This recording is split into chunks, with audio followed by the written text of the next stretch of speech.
Here I have HUAWEI Nova 3 and let me show you how to enable Do Not Disturb mode on the following device. So at the very beginning let's use upper bar twice and tap on Do Not Disturb. So let's just tap enable and that's it, Do Not Disturb is activated right here.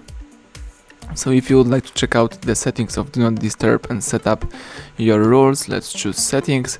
Here find and select sound, tap on the Do Not Disturb.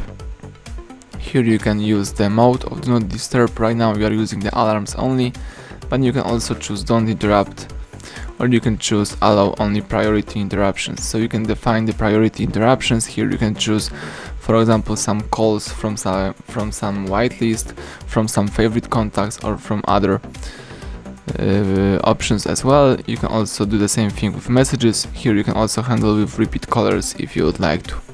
Let's go back. Here you may also use the scheduled time, so if you disable Do Not Disturb right now, you can, for example, enable Do Not Disturb every weekend, every weeknight, or every other rule. Just set up your rule right here. So basically that's it, everything went well, thank you for watching, please subscribe our channel, leave thumbs up under the video.